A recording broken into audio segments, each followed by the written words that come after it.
Hello everyone. This video will go over the AP Stylebook rules for commas. This is part 2. So if you haven't watched part 1 yet, make sure you do that. Those are some of the more basic rules, while these rules deal with quotations and direct address.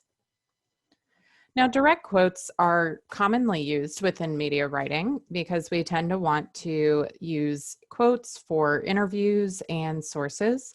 So it's important to know how to quote directly. So for direct quotes, to introduce a quote, you will use a comma prior to the quotation marks to introduce a one-sentence quote within a paragraph. So in this sentence, Danielle said, "I love working with my students on grammar." We have the comma between said and the quotation mark, which tells us where my writing as a media writer ends and the quote begins. So that's one way to think about it. The comma makes the reader pause, let you know that you are stopping as a media writer, and then the new quote is about to begin.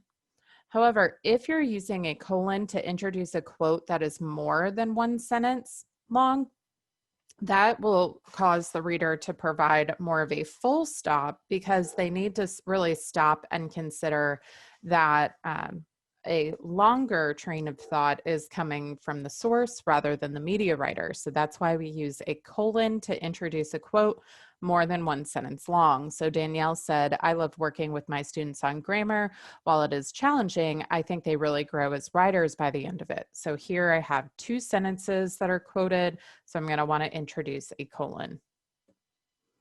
Partial quotes, we're not going to use any punctuation. So Danielle said she loves working with students on grammar because it helps them, quote, grow as writers. So you can see because the parts that are in quotation, such as loves working with students on grammar, is not a full sentence, that's considered a partial quote, and therefore we won't use any commas or colons to introduce that. It just becomes part of the sentence.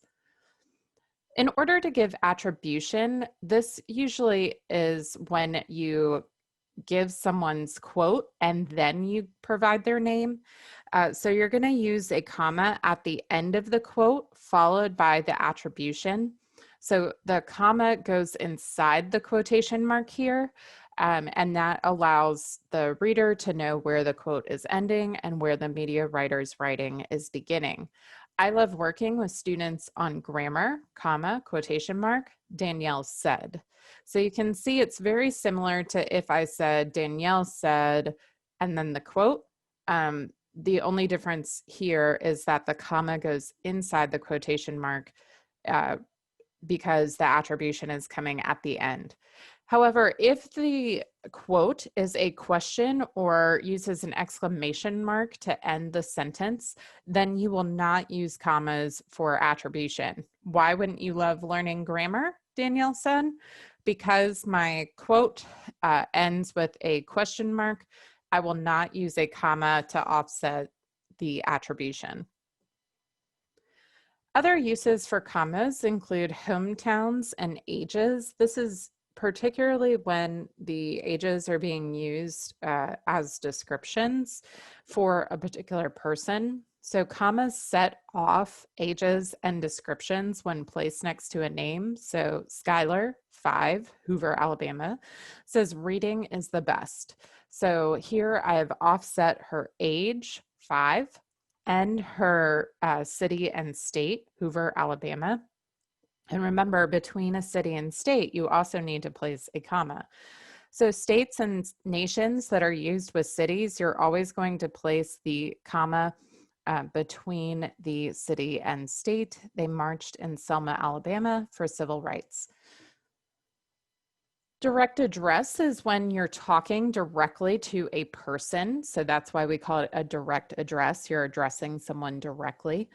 And so this is typically where you will have someone's name or their title and then give them a command. So Skylar, put that down. I cannot tell you how many times I've said that as a mother, but when I'm saying Skylar, I am directly addressing the next part of my sentence to her. And I'm also going to pause as a speaker or even reader as I'm reading this, because everything following that direct address, will directly address Skylar. So Skylar, put that down. Or no, sir, I would not like that. So here, sir is being used as a direct address. So we're going to offset it with commas. When you're using yes or no as part of a sentence, you will offset that with commas. So treat it like you would a direct address, follow it by a comma.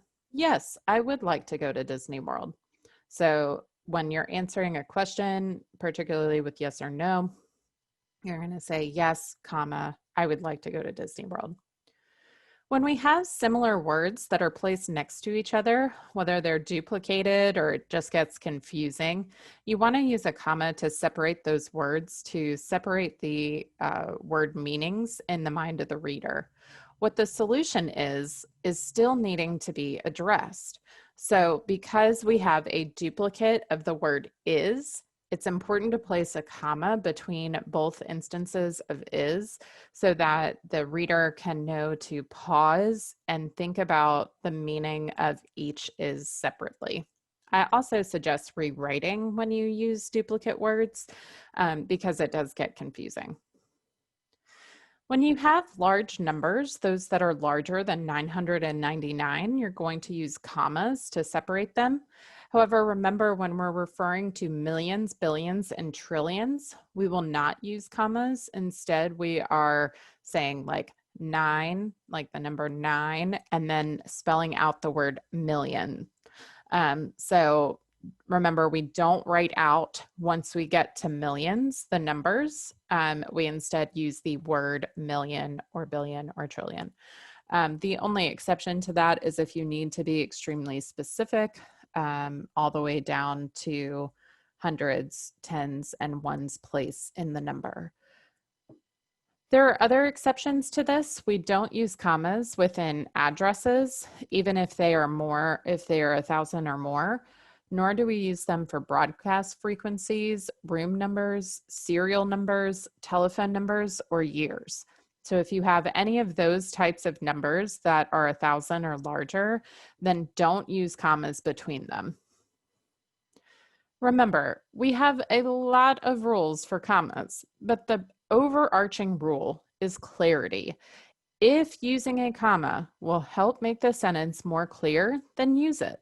But if the comma could add confusion, then don't use it. So those are the basic rules of AP Style's use of commas. So now that you've learned a little bit more about commas, make sure you do the comma homework part 2. This will be due on Wednesday. And then read the last part of chapter 9, pages 197 to 202.